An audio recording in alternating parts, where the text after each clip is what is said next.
तो यहाँ पर मुझे ना बस ये देखना है, मुझे ये देखना है कि जो अकेला वाला एलिमेंट लिखा हुआ है, एक तो एलिमेंट होगा इसमें और एक कंपाउंड होगा। तो जो अकेला वाला एलिमेंट है जिंक, क्या ये जिंक इससे कॉपर से ज़्यादा रिएक्टिव होगा या नहीं होगा, ये देखना है। तो वो कैसे पता चलेगा? देखिए जिंक तो यहाँ पर है और कॉपर नीचे है, तो जिंक आराम से कॉपर को डिस्प्लेस कर देगा। जो जितना ज़्यादा ऊपर है वो उतना ज़्यादा रिएक्टिव है, तो ऊपर वाला एलिमेंट नीचे वाले एलिमेंट को डिस्प्लेस कर देगा, हटा देगा। ठीक है, तो जिंक ने कॉपर को हटा दिया। अच्छा, ये करने से पहले हम इनकी वैलेंसी देखेंगे। कॉपर की वैलेंसी होती है 2+ और SO4 की वैलेंसी होती है 2-। ऐसे ही जिंक की वैलेंसी होती है 2+। तो अब क्या होगा, जिंक कॉपर को हटा देगा तो सल्फेट के साथ बॉन्डिंग करेगा। तो कैसे करेगा भाई? जिंक की वैलेंसी 2 है, वो सल्फेट के साथ चली जाएगी, सल्फेट की वैलेंसी 2 है, वो जिंक के साथ आ जाएगी। तो सीधे सीधे ZnSO4 बन जाएगा और कॉपर को इन्होंने अलग हटा दिया, तो वो कॉपर अलग हो गया। ठीक है, तो ये डिस्प्लेसमेंट रिएक्शन होता है कि जो हाईली रिएक्टिव मेटल है वो कम रिएक्टिव वाले मेटल को डिस्प्लेस कर देता है। अब दूसरा देखिएगा इसका एग्जांपल।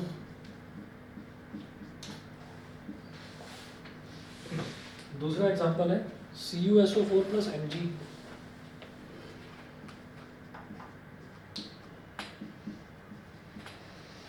ये भी बिल्कुल इसी के जैसा है कि कॉपर की वैलेंसी है 2+ और SO4 की वैलेंसी है 2- और जो Mg है, Mg की वैलेंसी होती है 2+। ठीक है, अब ये देख लो बस कि मैग्नीशियम जो है वो कॉपर से ज़्यादा रिएक्टिव है या नहीं। तो हम ये कहेंगे बिल्कुल है, मैग्नीशियम यहाँ पर है और कॉपर यहाँ पर है, तो मैग्नीशियम कॉपर को डिस्प्लेस कर देता है।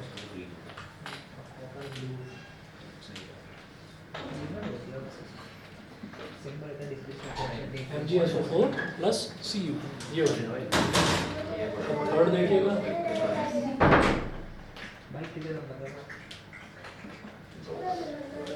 थर्ड देखिएगा, थर्ड है CuSO4 + Fe।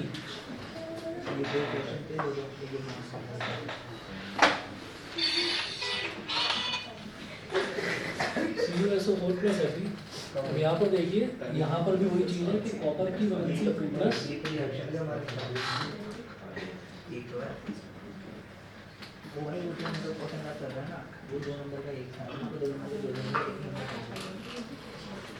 अब फिर वही है कि आयरन जो है वो कॉपर से ज़्यादा रिएक्टिव है। आयरन कहाँ पर है? यहाँ, और कॉपर यहाँ पर, तो आयरन कॉपर को डिस्प्लेस कर देगा और सल्फेट के साथ खुद बॉन्ड बना लेगा। तो क्या हो जाएगा? FeSO4। भाई कॉपर से ज़्यादा रिएक्टिव है, कॉपर और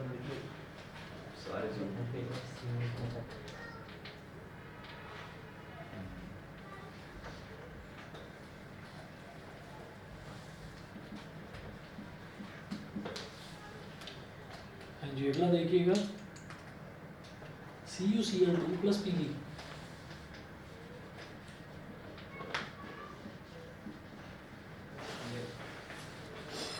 CuCl2 + Pb, तो इसमें क्या होगा? जो कॉपर है, कॉपर की वैलेंसी होती है 2+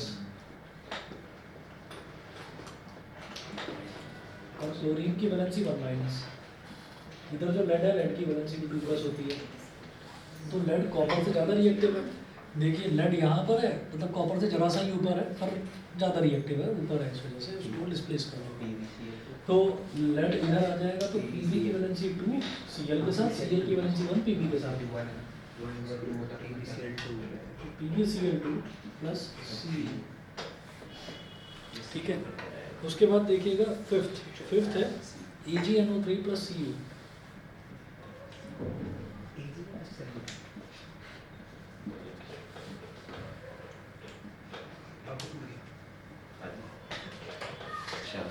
AgNO3 + Cu।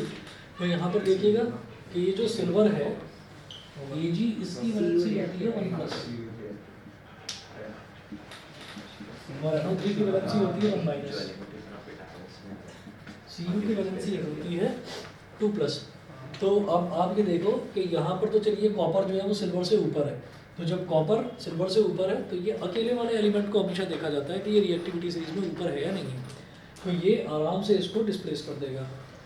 तो ये हो जाएगा Cu की वैलेंसी 2 है और NO3 की वैलेंसी 1 है, तो NO3 का जो 1 है वो तो Cu के साथ आ जाएगा, जो लिखा नहीं जाता, 1 लिखने की जरूरत नहीं होती, और जो 2 है वो NO3 के साथ आ जाएगा, मतलब CuNO3 होल ट्वाइस।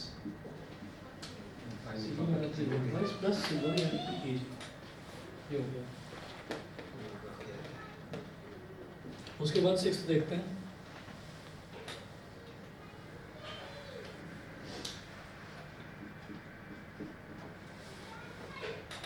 सिक्स्थ है आयरन प्लस HCl।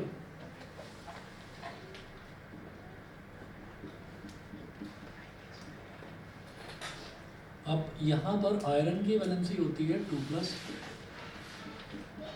हाइड्रोजन की 1+, क्लोरीन की 1-। तो अकेला वाला एलिमेंट देखते हैं कि वो ज़्यादा रिएक्टिव है या नहीं।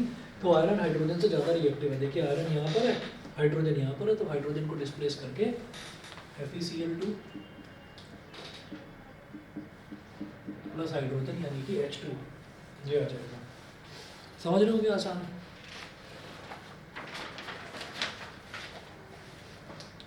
फिर सेवंथ देखिए,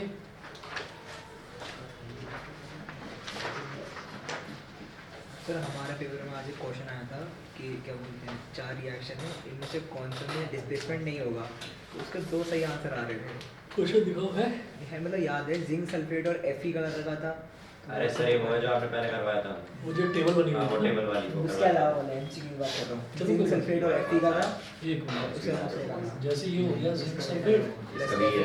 एक तो ये नहीं होगा, कोई भी नहीं। कैल्शियम और क्या बोलते हैं वो था हाइड्रोजन, क्या CaSO4 और हाइड्रोजन, ये भी नहीं होगा। एमसीक्यू में 2 ऑप्शन थे, दोनों नहीं होते। H2 hydrogen. अच्छा समझ गया मेरे को अपूर्व ने दिखाया था वो क्वेश्चन, उसमें C और D दोनों ही ऑप्शन सही थे। दोनों ऑप्शन सही थे।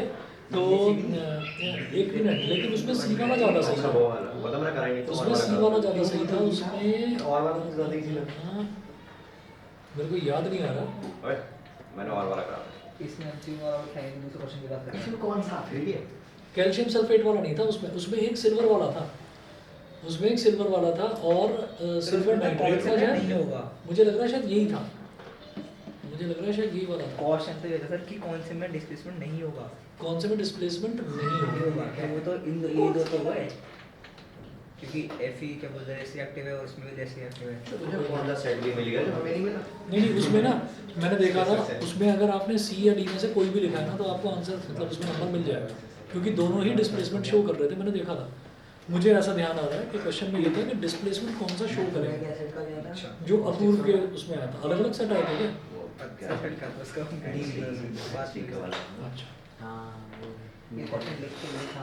अच्छा जरा सेवंथ वाला देखिएगा। सेवंथ वाले में था Mg प्लस HCl।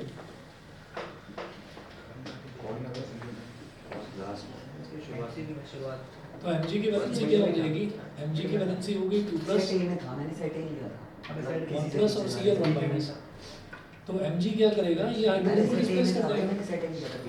भाई मैग्नीशियम ऊपर है, हाइड्रोजन बहुत नीचे है, डिस्प्लेस कर देगा। सेट बी में नहीं। डर करके देखूंगा क्वेश्चन तो क्वेश्चन यार हमारे से कुछ है। MgCl2 प्लस H2 ये हो गया। फिर 8th वाला देखिएगा।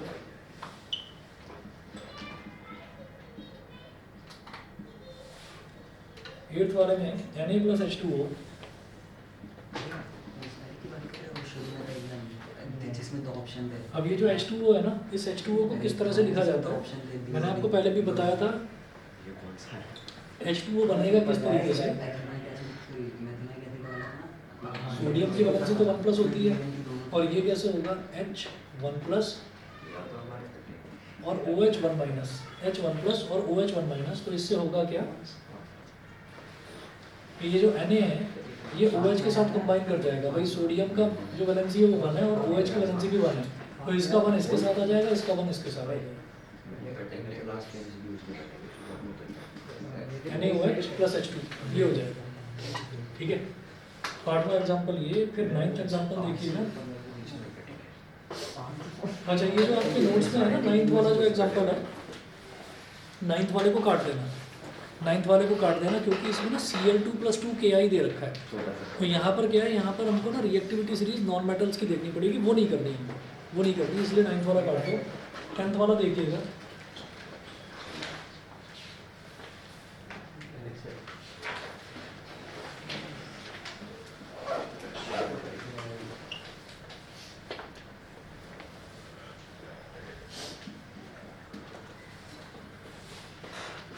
10th में है CuO प्लस Mg।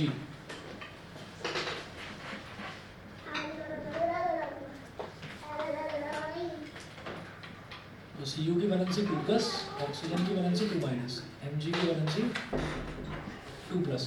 अब बस ये देखना है कि क्या ये जो अकेला वाला एलिमेंट है ये इससे कॉपर से मतलब कैटायन से ज़्यादा रिएक्टिव है या नहीं है। तो हम ये कहेंगे मैग्नीशियम यहाँ पर है और कॉपर यहाँ पर है, ज़्यादा रिएक्टिव कर देगा डिस्प्लेस। तो ये बन जाएगा Mg2O2 मतलब MgO, Mg का 2 आ जाएगा ऑक्सीजन के साथ, ऑक्सीजन का 2 आ जाएगा Mg के साथ, तो MgO और प्लस यहाँ पर आ गया कॉपर।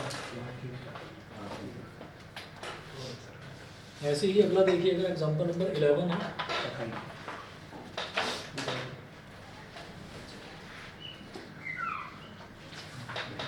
एग्जांपल 11 में है Fe2O3 plus 2Al plus 2Al ना करें, बस Al ही कर लें, क्योंकि वो 2 जो है वो तो उसको बैलेंस करने के लिए दे रखा है, वो तो बाद में आपको बैलेंसिंग करनी होगी रिएक्शन कंप्लीट होने के बाद। Fe2O3 प्लस Al, तो यहाँ पर मुझे ये समझ में आता है कि ऑक्सीजन की वैलेंसी 2 होती है, इस वजह से यहाँ पर इसको लिखा है, और आयरन की वैलेंसी वैसे तो 2 प्लस भी होती है और 3 प्लस भी होती है, लेकिन हमको यहाँ पर 3 वाली लेनी है। तो आयरन की वैलेंसी क्या हो गई 3 प्लस, और ऑक्सीजन की वैलेंसी होती है 2 माइनस। एल्यूमिनियम की वैलेंसी हम जानते हैं 3 प्लस होती है। तो ये देखेंगे क्या एल्यूमिनियम आयरन से ज़्यादा रिएक्टिव है। हम ये कहेंगे हाँ है, एल्यूमिनियम यहाँ पर है और आयरन नीचे है, तो एल्यूमिनियम आयरन को रिप्लेस कर देगा। ये आ जाएगा Al2O3 plus Fe, Al2O3 plus Fe। ठीक है, बड़ा इंपॉर्टेंट रिएक्शन है ये वाला। मतलब ऐसे है कि जैसे मान लीजिए हमारे पास लोहे की कोई रॉड पड़ी हुई है, लोहे का कोई ब्लॉक पड़ा हुआ है हमारे पास, और वो ऐसे ही एटमॉस्फेयर में ओपन था। तो ओपनली अगर वो पड़ा हुआ था, अब हमको करना क्या है कि उसके ऊपर जो है ना रस्टिंग इकट्ठी हो गई है। तो ये जो Fe2O3 होता है ना, जो जंग लग जाता है ना लोहे के ऊपर, वो ये Fe2O3 है। उसके ऊपर जो वो एक लेयर जम जाती है, पाउडर्ड लेयर जो जम जाती है, उसका रिएक्शन सिर्फ और सिर्फ एल्यूमिनियम के साथ रिएक्शन उसका कराना है। एल्यूमिनियम के साथ उसका रिएक्शन कराएंगे, एल्यूमिनियम ऑक्साइड अलग बन जाएगा और आपको फ्रेश आयरन मिल जाएगा। ठीक है, तो हाँ मोल्टन फॉर्म में चाहिए होगा।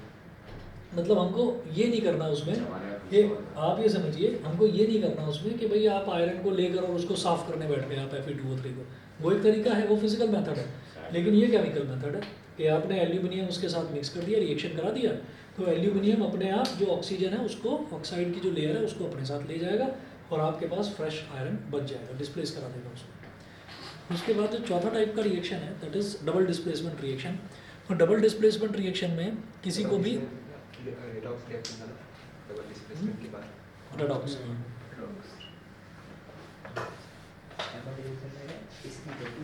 डबल डिस्प्लेसमेंट के बाद रेडॉक्स रिएक्शन था। ये कैसे याद है, पढ़ रहे हो क्या? सर सिर्फ यही याद है, इसके बीच में क्या था वो याद नहीं है। रेडॉक्स का मतलब क्या होता है? रिडक्शन दोनों साथ में होते हैं। अच्छा, रेड ऑक्स तो नहीं है कहीं वो? ऑक्स माने बैल, रेड माने लाल, ऐसा नहीं है कुछ? नहीं? नहीं बेसिक है, एक बार बेस पे आया तो सारी बातें भी नहीं आता। अरे वो मेरे को भी पता है। धीरे बोल, पता नहीं। पढ़ना शुरू कर दो। ये मतलब ये क्या है, ये मूवी वगैरह डायरेक्ट करना ये बंद करो। हाँ। ऐसे बेटा बॉलीवुड में जगह नहीं मिलने वाली। बहुत तो बच्चा नहीं बेटा ये है। और तुम तो मल्टी टैलेंटेड हो भाई, म्यूजिशियन तुम, है ना? वो यहाँ हमारा बताइए तुम। शादी में वो बैंड में डांस तुम करते हो और ये नीचे भी डांस कर रहा है। बादल भी पता था। ये तो अपना नौरा आंटी का बात है।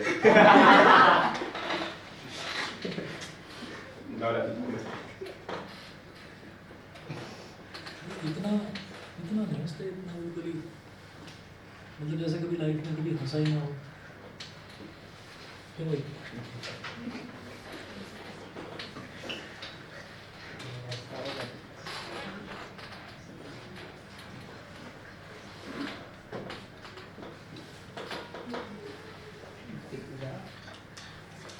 डबल डिस्प्लेसमेंट रिएक्शन में क्या होता है कि एक का कैटायन दूसरे के एनायन के साथ चला जाता है और दूसरे का तो इनकी अब इनकी वीडियोस ही याद आ गई दोनों की मेरे को।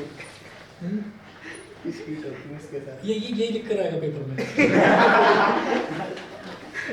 केवल डिस्प्लेसमेंट कई बार क्या होता है और कि स्लोनेस हम ले कहानी सुन रहे कुछ समझने के लिए कोई चीज याद कर लेते हैं, वो जो याद करिए वही चीज याद रह जाती है।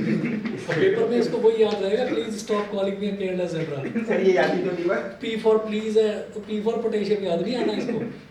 वहाँ आर्ट्स का लिख के आ जाइए। सोडियम में विलान, सोडियम में विलान, हाँ बता।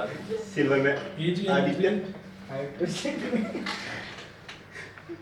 हाइड्रोजन आयन को डाल देते हैं। नहीं भाई ये अच्छे से पूछ। नहीं ये तो अलॉय है।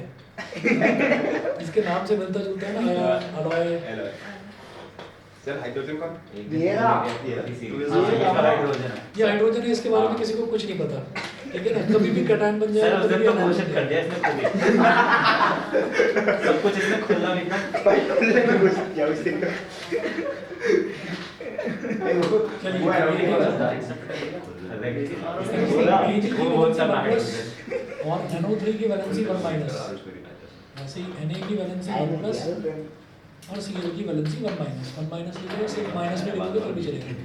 अच्छा, इसमें ना कौन सा ज़्यादा रिएक्टिव है, कौन सा कम रिएक्टिव है, कुछ नहीं देखना पड़ता। इसका कटायन इसके एनायन के साथ जुड़ जाता है, इसका कटायन इसके एनायन के साथ जुड़ जाता है, बस डबल डिस्प्लेसमेंट। तो क्या होगा, Ag1 Cl1 माइनस, तो AgCl भाई और NaNO3, ये हो गया। सेकंड देखना है एग्जाम्पल। फिर किसी को इसमें कोई प्रॉब्लम तो नहीं है ना, नहीं सर, बता इसमें दीजिए, कोई आसान problem क्वेश्चन नहीं है। सेकंड देख लीजिए, BaCl2 प्लस Na2SO4।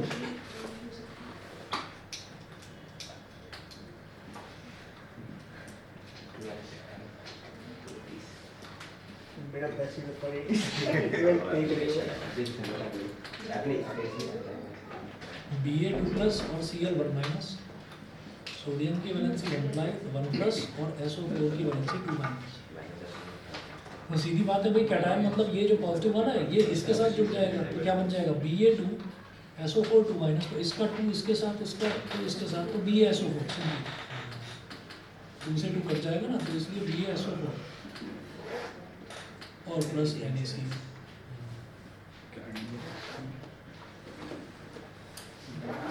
थर्ड वाला देखें।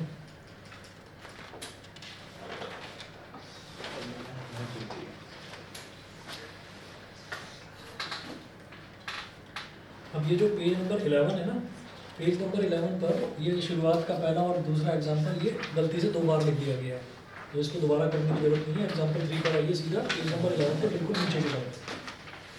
BaCl2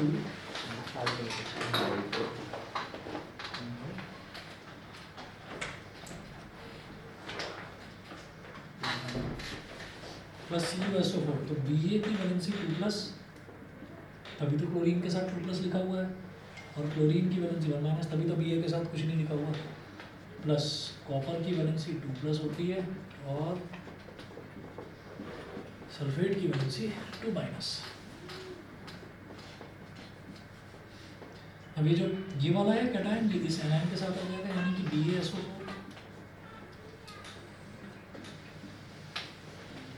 और Cu2 प्लस और Cl1 माइनस, तो ये क्या हो जाएगा, CuCl2 CuCl2। एग्जाम्पल 4,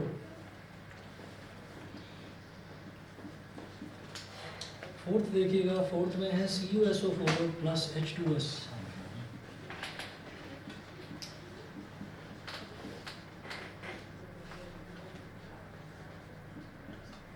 Cu की वैलेंसी 2 प्लस, SO4 की वैलेंसी 2 माइनस, हाइड्रोजन की वैलेंसी 1 प्लस और सल्फर की वैलेंसी 2 माइनस। अब ये आ जाएगा सल्फर के साथ में, मतलब इसका कैटायन इसके एनायन के साथ, तो ये बन जाएगा CuS कॉपर सल्फाइड, और ये जो हाइड्रोजन है ये SO4 के साथ आ जाएगा, तो H2SO4।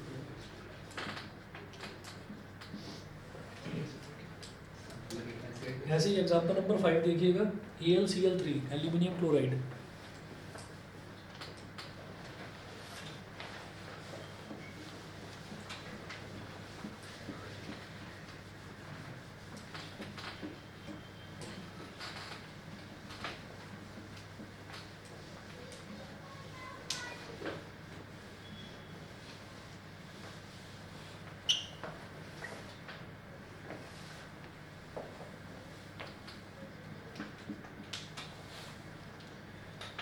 AlCl3 plus NH4OH।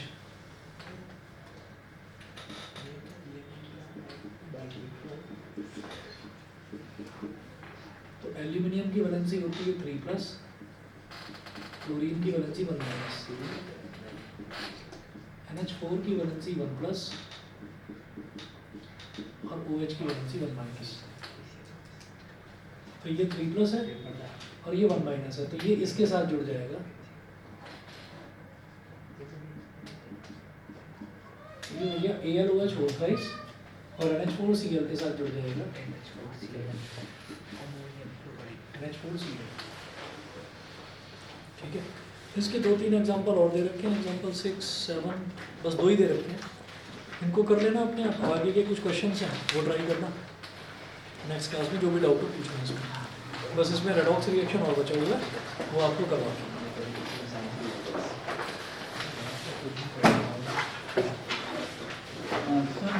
हाँ जी।